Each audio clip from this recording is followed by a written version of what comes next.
बातें करते हम खेतों की और उसके रखवाली की।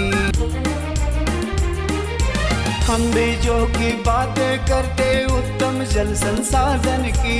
हम तकनीकी बातें करते फसलों के उत्पादन की। हर किसान का सपना सच हो जीवन सुखद बनाने को।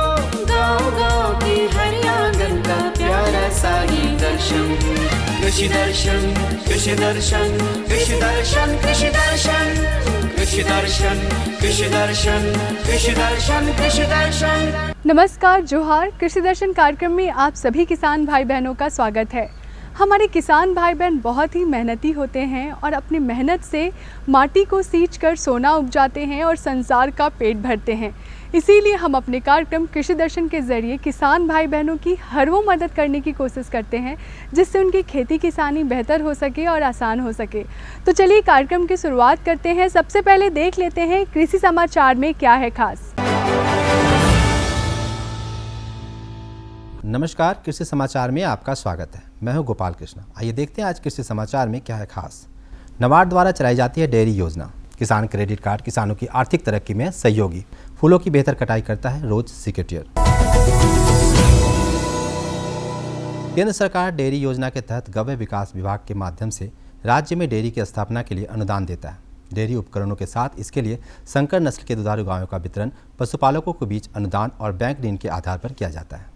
इस योजना का लाभ लेने के लिए योग्य प्रशिक्षित पशुपालन संबंधित विभाग में आवेदन दे सकते हैं।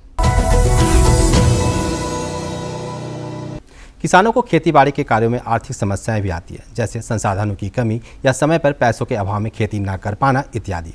इन समस्याओं से उबारने के लिए सरकार किसान को किसान क्रेडिट कार्ड देकर बैंकों से लोन मुहैया कराती है। कृषक किसान क्रेडिट कार्ड लेकर इन समस्याओं से निजात पा सकते हैं।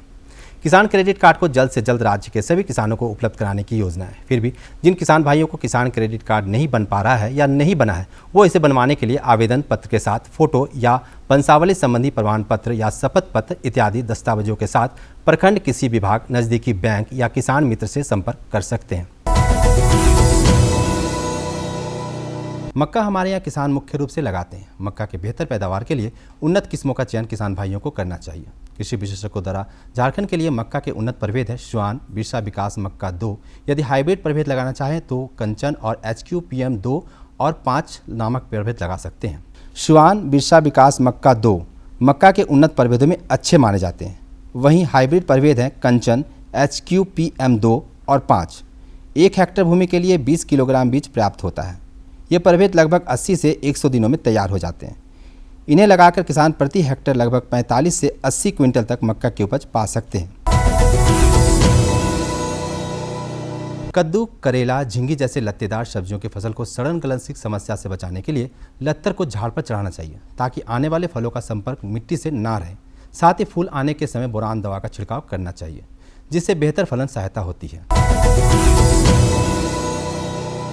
फूलों की कटाई करनी हो या पौधों के डंठलों की छटाई करनी हो, इस कामों के लिए बेहतर उपकरण है रोज सिकेटियर। आइए जानते हैं इस उपकरण में और क्या खूबियां हैं। यह है रोज सिकेटियर। पौधों एवं फूलों की बेहतर कटिंग के लिए इसका इस्तेमाल होता है। इस उपकरण में तेज एवं एक जंग रोधी एक ब्लेड लगा होता है जो फूलों एवं पौधों के डंठलों को आसानी से काटता है। सबसे खास बात इस उपकरण की यह है कि ये पौधे के काटे गए हिस्से उसी में फंसे रहते हैं, जिसे आप उचित स्थान पर फेंक सकते हैं। और अब एक नज़र राज्य के कुछ प्रमुख शहरों के मौसम के मिजाज पर। आज राज्य के कुछ प्रमुख शहरों के तापमान इस प्रकार दर्ज किए गए।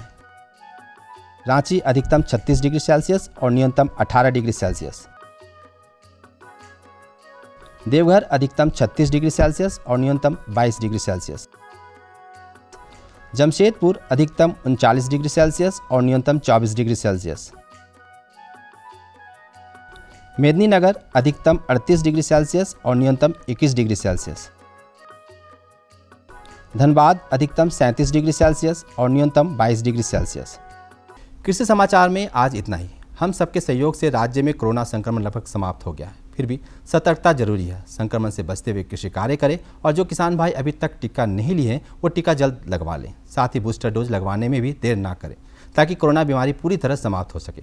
अगले अंक में फिर मुलाकात होगी कुछ ताज़ा तरीन खबरों के साथ। तब तक के लिए दीजिए इजाज़त। नमस्कार, जोहार। तो किसान भाई बहन, कृषि समाचार में आपने देखा तकनीक के बारे में, उपकरण के बारे में, साथ ही मौसम का हाल भी जाना और कृषि से संबंधित कुछ नई बातें भी आपको जानने को मिली। अब समय हो चला है एक छोटे से विराम का। विराम के बाद हम जल्द आते हैं। अन्नदाता किसानों की खुशहाली और उनकी आय में बढ़ोतरी के लिए भारत सरकार लगातार प्रयासरत है। माननीय प्रधानमंत्री श्री नरेंद्र मोदी जी के दूरदर्शी नेतृत्व में पिछले 7 वर्षों में खेती को आधुनिक और किसानों को आत्मनिर्भर बनाने के लिए कई निर्णय लिए गए हैं। छोटा किसान बने देश की शान, ये हमारा सपना है। देश के 80% से ज्यादा किसान ऐसे हैं जिनके पास 2 हेक्टेयर से भी कम जमीन है। अब देश में इन्हीं छोटे किसानों को ध्यान में रखते हुए कृषि सुधार किए जा रहे हैं, निर्णय लिए जा रहे हैं। प्रधानमंत्री किसान सम्मान निधि योजना की शुरुआत 24 फरवरी 2019 को माननीय प्रधानमंत्री श्री नरेंद्र मोदी जी के द्वारा की गई थी। पीएम किसान योजना का पूरा खर्च भारत सरकार वहन करती है। इसके तहत लाभार्थी किसानों को हर साल 6,000 रुपए की सम्मान राशि 2,000 रुपए की 3 समान किस्तों में सीधे उनके बैंक खातों में हस्तांतरित की जाती है। अब तक 11 करोड़ से भी अधिक लाभार्थी किसानों के बैंक खातों में 1,58,000 करोड़ रुपए से अधिक की राशि सीधे ट्रांसफर की जा चुकी है। किस्तों की जानकारी किसानों को एसएमएस के माध्यम से दी जाती है। இப்போ நேரா நாங்க வந்து பேங்க்குக்கு ஆக்சுவல் போகும்போது அந்த பணத்தை நாங்க வித்ரா பண்ணிட்டு வந்து நாங்க விவசாயம் பண்ணிக்கிறோம்। इस मदद से बुआई के पहले अब किसानों को बीज, खाद, कीटनाशक और कृषि संबंधी अन्य जरूरतों के लिए साहूकारों के आगे हाथ नहीं फैलाना पड़ता। અને એના લીધે મારે કોઈ જોડે કે સગા સંબંધી કે મિત્રો જોડે મારે ઉછીના પૈસા લેવાની જરૂર પડતી નથી અને એનાથી હું સારી એવી खेती કરી શકું છું। इस योजना से मिले लाभ तथा आवेदन की स्थिति देखने के लिए पीएम किसान पोर्टल लॉन्च किया गया है। इस पोर्टल के माध्यम से पात्र किसान अपना पंजीकरण स्वयं करने के साथ साथ अब तक मिले लाभ और अपने आवेदन की स्थिति फार्मर्स कॉर्नर से देख सकते हैं। इस योजना का लाभ पात्र किसानों को ही मिल सके, इसके लिए इस प्रक्रिया को फूल प्रूफ बनाते हुए इसे आधार और इनकम टैक्स वेरिफिकेशन के साथ साथ फिजिकल वेरिफिकेशन से भी जोड़ा गया है। इसके अलावा किसानों की सुविधाओं और जानकारी के लिए पीएम किसान मोबाइल ऐप भी विकसित किया गया है। पीएम किसान सम्मान निधि योजना का लाभ देश के सभी राज्यों और केंद्र शासित प्रदेशों के किसानों को मिल रहा है। इसे हासिल करके हमारा किसान सबल और आत्मनिर्भर हो रहा है। इस स्कीम ने हमारा भारत सरकार ने हमारा किसान के लिए बहुत बड़ा सम्मान दिया है। इसीलिए हम भारत सरकार को, प्रधानमंत्री नरेंद्र मोदी जी को हम बहुत बहुत धन्यवाद देती हूँ। आत्मनिर्भर भारत की पहचान प्रगतिशील और समर्थ किसान। विराम के बाद आप सभी किसान भाई बहनों का स्वागत है। तो आज की जो हमारी पहली जानकारी है आप सबके लिए कम लागत में पॉली हाउस में पॉली निर्माण और सब्जियों की खेती के बारे में। किसान भाई बहन की चाहत होती है कि कम लागत में अधिक उपज कैसे प्राप्त कर सकें। तो पॉली हाउस में अगर आप खेती कर रहे हैं तो कम लागत में अधिक मुनाफा कमा सकते हैं और सामान्य खेती से 3 से 4 गुना अधिक मुनाफा, अधिक खेती आप कर सकते हैं और इससे आप काफ़ी लाभान्वित भी हो सकते हैं। तो चलिए देखते हैं फीचर और लेते हैं जानकारी। पॉली हाउस खेती में एक ऐसी तकनीक है जिसके माध्यम से ऑफ सीजन में भी सब्जियां तथा फूलों की खेती आसानी से की जा सकती है। यह तकनीक प्रतिकूल मौसम परिस्थितियों में एक असरकारक सिद्ध हुई है। सब्जियों या फूलों का चुनाव, पॉली हाउस संरचना सब्जियों या फूलों की बाजार में मांग और बाजार की कीमत पर निर्भर है। यह एक संरक्षित खेती है। आज हम आ पहुँचे हैं भारतीय कृषि अनुसंधान केंद्र हार्प प्लांडू में और हमारे साथ यहाँ के प्रधान डॉक्टर ए के सिंह जी हैं। आइए उनसे हम जानते हैं कि कम लागत में पॉली हाउस में पॉली का निर्माण एवं सब्जियों की खेती। सर, आपका हमारे कार्यक्रम में बहुत बहुत स्वागत है। नमस्कार, जोहार किसान भाइयों। सर, अगर हम पॉली हाउस में पॉली निर्माण की बात करते हैं तो चूँकि कम पैसे में अच्छी तरीके से बन जाए तो किसान भाई क्या करें जिससे कम से कम लागत में अच्छा पॉली निर्माण हो? देखिए, आज का जो समय है धीरे धीरे ज़मीन कम होती जा रही है और ज़्यादातर हम आने वाले कुछ समय में केवल लघु और सीमांत किसानों की संख्या 80% से भी ज़्यादा हो जाएगी। ऐसी स्थिति में कम ज़मीन में अच्छे ढंग से अधिक उत्पादन कैसे लें, उसी के बारे में हम लोग विस्तार से आज बात करेंगे। प्लास्टिक के घर की या पॉली हाउस की जब हम चर्चा करते हैं तो पॉली हाउस अगर हम आम आदमी के लिए बात करें तो हम लोग नेचुरली वेंटिलेटेड पॉली हाउस, उसको प्राकृतिक रूप से खुले हवादार प्लास्टिक के घर के हिंदी में उसको हम कह सकते हैं। तो इस तरह के पॉली हाउस के निर्माण की बात करते हैं और हमने देखा है कि अगर नेचुरली वेंटिलेटेड या प्राकृतिक रूप से खुले हवादार पॉली हाउस की बात करें तो इसमें हम लोग काफ़ी बड़े बड़े जो इक्विपमेंट या मशीनरी लगाते हैं टेम्परेचर कंट्रोल करने के लिए या जल पानी को सिंचाई के लिए, वो सब की ज़रूरत नहीं पड़ती है। और इसमें हम पॉली हाउस के अंदर का तापक्रम, इसको पुलेबल पॉली हाउस भी कहते हैं, और मच्छरदानी का नेट टाइप लगा रहता है, उसको ऊपर जब हम कर देते हैं तो हवा क्रॉस होती है और टेम्परेचर सामान्य रहता है। जहाँ तक लागत की बात है, हम लोगों ने देखा है कि करीब 900 रुपये से 1000 रुपये प्रति स्क्वायर मीटर की दर से करीब इसकी लागत आती है। घटती जोत और अधिक मुनाफे के कारण भी किसान इस प्रकार की खेती का रुख कर रहे हैं। जहाँ तक पॉली हाउस निर्माण की बात है तो कृषि वैज्ञानिक कहते हैं कि पॉली हाउस बनाने के लिए वर्तमान में काफ़ी कंपनियां हैं जो खुद के कर्मचारी भेजकर पॉली हाउस का निर्माण करवाती हैं। धातु के पॉली हाउस का निर्माण कंपनियों के माध्यम से करवाना सबसे बेहतर होता है। अगर 1000 स्क्वायर मीटर का प्लास्टिक का इस प्राकृतिक रूप से खुला घर है तो करीब 9 से 10 लाख रुपए खर्च होते हैं। और इसमें चूँकि हम हाई वैल्यू क्रॉप लगाते हैं और उत्पादन भी 3-4 गुना अधिक होता है। बेमौसम में, ऐसे समय में जब हम बाहर खुले में खेती नहीं कर सकते हैं, ख़ासतौर से बरसात के मौसम में, चाहे वो बिचड़ा उत्पादन की बात हो, चाहे वो पौधे को आगाद खेती की बात हो, तो उसमें हम लोग अच्छे कुछ ऐसी किस्में जिनका कि बाज़ार भाव भी अच्छा मिलता है। और प्लास्टिक के घर में खेती के लिए हम लोगों ने देखा है कि टमाटर हो गया, शिमला मिर्च की भी खेती कर सकते हैं, और लतर वाले टमाटर की खेती ही इसमें हो पाती है क्योंकि जगह कम रहता है। पौधे को हम लोग नीचे ज़मीन पे नहीं बहुत आगे बढ़ा सकते, इसलिए सीधे ऊपर की तरफ ले जाते हैं। और हमने देखा है कि बड़ा अच्छे ढंग से अन्य ऐसी टमाटर की किस्में जिनका कि असीमित बढ़वार वाली उनकी खेती करते हैं। इसी तरह से खीरा, जो कि खीरा में हम लोग पार्थेनोकार्पिक खीरा होता है, इसमें कि बीज नहीं होता है, उसकी खेती के लिए गर्किन्स के लिए बड़ा अच्छा रहता है। टमाटर में चेरी टमाटो एक आता है छोटा छोटा अंगूर की तरह से, उसकी खेती की भी सिफारिश हम लोग करते हैं। और बड़े व्यापक स्तर पे हम लोग इसमें बिचड़ा उत्पादन की बात भी करते हैं। वैसे पॉली हाउस तैयार करने का तरीका ज़्यादा कठिन भी नहीं होता है। पॉली हाउस को कई तरह से बनाया जाता है, जिसके लिए गड्ढों में लगाई गई पाइपों के बीच की दूरी अलग अलग होती है। पाइपों को गड्ढों में लगाने के दौरान गड्ढों में कंक्रीट मसाला भरकर पाइप खड़े करने चाहिए। पाइप जब खड़े हो जाएं और उसकी कसाई हो जाए तब पूरा ढांचा बनकर तैयार हो जाता है।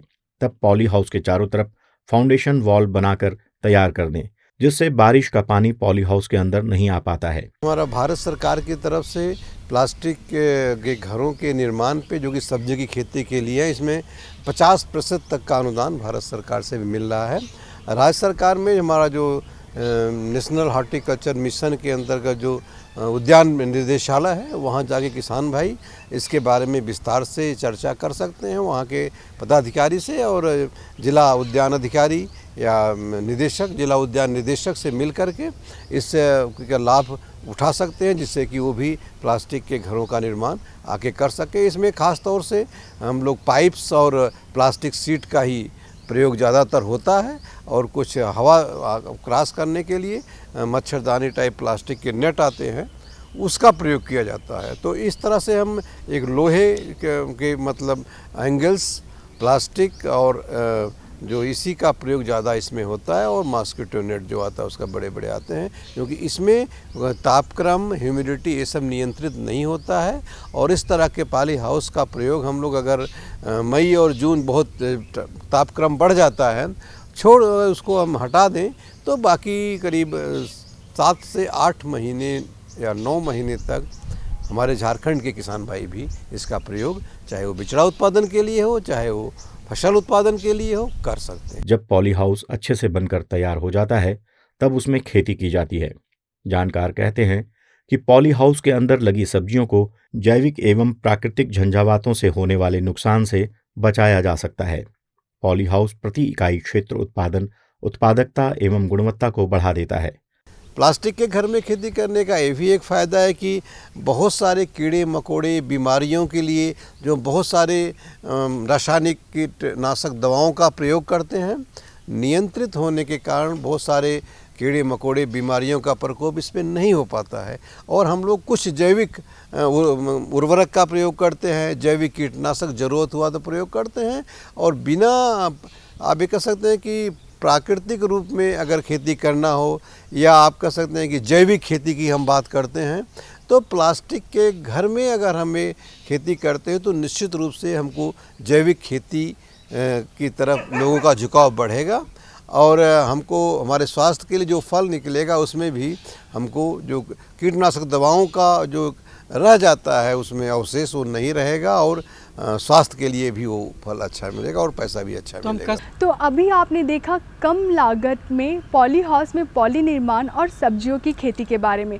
तो चलिए कार्यक्रम में बढ़ते हैं आगे और आपको देते हैं अपनी दूसरी जानकारी। हमारी दूसरी जानकारी है वर्मी कंपोस्ट बनाने की विधि और उससे होने वाले लाभ के बारे में।